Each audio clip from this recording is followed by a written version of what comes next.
In fact, as we speak, Marico is at the low point of trade, despite reporting an in-line set of numbers in the first quarter. That perhaps could be on account of profit taking, because going into numbers, the stock was about 6% higher in the previous two trading sessions itself. The company has reported a 3% volume growth and also recently announced their foray into buying the D2C brand Plix. Saugata Gupta, who's the MD and CEO at Marico, now joins us.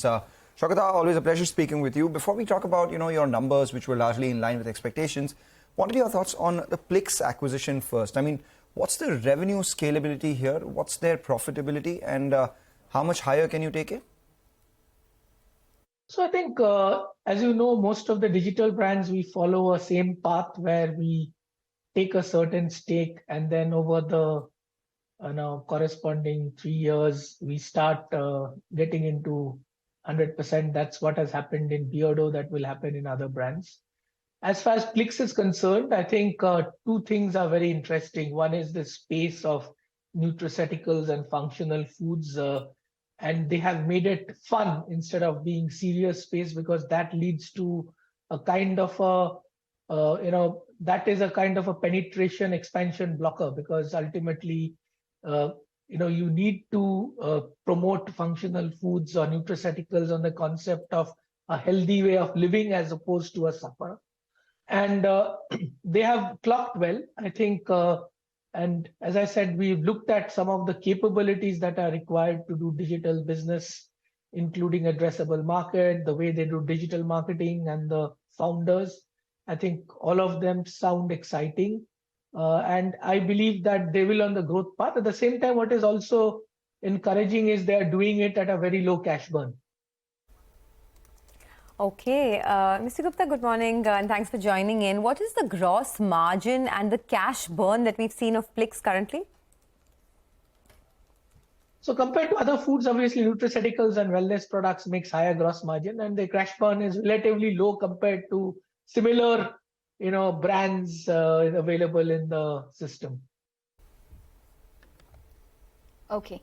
What is the volume improvement that you're probably looking at? Would you be able to help us with maybe a range? No, it's difficult to give a range at this time. All we can say is that definitely we believe that I think at the 3% which we did, we could have perhaps a little more, but for the one-offs. And we expect this one to gradually improve as we move to quarter 2 to quarter 4.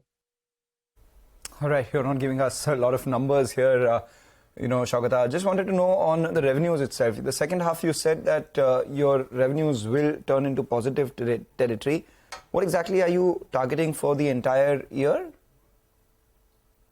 See, again, it depends on as you know, the external conditions, while it's much less volatile than it was last year, it's unpredictable. Whether it's the copra or the edible oil, both of these determine the extent of deflation and inflation. To an extent, crude, but I would tend to believe that crude will be far more stabler.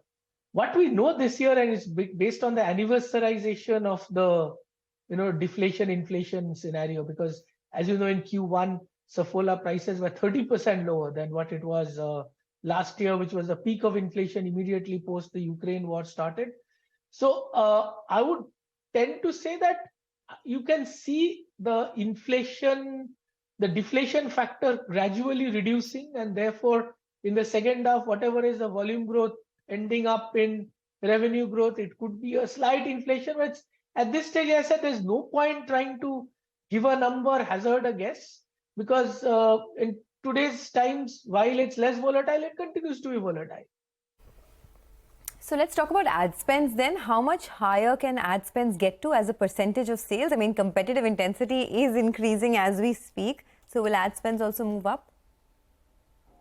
So there are two things. And when you deal with much more smaller players, pricing and distribution execution plays an equally important role.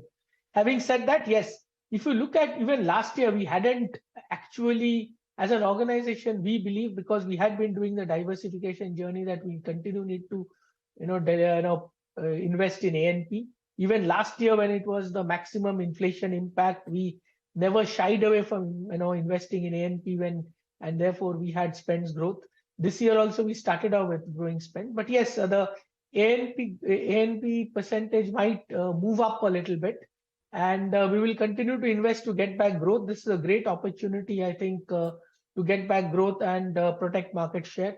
As you know that in the last quarter also in 85% of the portfolio, we gained a protected market share and penetration. So therefore that journey will continue, and therefore going forward, some of the gains of gross margin will be plowed towards ad spend. See, this quarter also we didn't get operating leverage because of the deflation. So that operating leverage will also start coming in, which means that in spite of, we continue to hold the fact that we will continue to deliver 20% plus operating margin for the full year, which gives us the kind of a space to actually invest behind higher A&P in the balance 3 quarters. Okay. What kind of outlook can you then provide us for all of your segments? So I think the growths of value-added hair oils and Parachute will be definitely better in the balance year than what it has been this quarter. We are fairly steady as far as the diversification journey is concerned. We hope to exit this year at 20% of our new categories in India, which is basically the digital brands, premium personal care, which is serums, oil, with serums, male grooming and food. That should contribute to around 20% this year as we exit this year. So I think that's the broad feeling, and this diversification will continue. Having said that, I think we're equally cognizant of the fact that we need to deliver, improve our margins on food, at the same time reduce the kind of a burn rate on digital, because if they constitute a significant portion of our top line, they need to get into the overall EBITDA margins of the overall business. All right, so you're looking to reduce your burn in the digital brands and improve your margins in the food business as well. Speaking of the food business itself, you've targeted 850 crores in terms of food business revenue for this year. Is there any reason why it's at the lower end of the 850 to 1,000 crore range that you had spoken about? And on margins, I mean, what is the current profitability of the food business? So I think, the 1,000 crores is an aspiration. I think the very fact that we started with sub 200 crores in 20, we have made a significant leap. And at the same time, you must also realize that food requires a different supply chain. We have to ensure that we grow while keeping in mind that profitability. And I think in masala oats and oats, where we have got scale, we do make a good gross margin and a good EBITDA. And therefore, we know that we need to get into scale in foods. Once we get scale in foods, we should be able to deliver a certain margin which is not dilutive. And I think it's better to do it in a systematic way than just doing scale for the scale of it. The other thing is, we are clear we're not going to get into commodities. So therefore, whatever we do from as we expand Saffola, it has to be margin accretive and not margin dilutive. Okay, all the best in your journey. Thanks a lot for joining us and speaking to CNBC TV18. That's Marico. Let's slip into a quick break on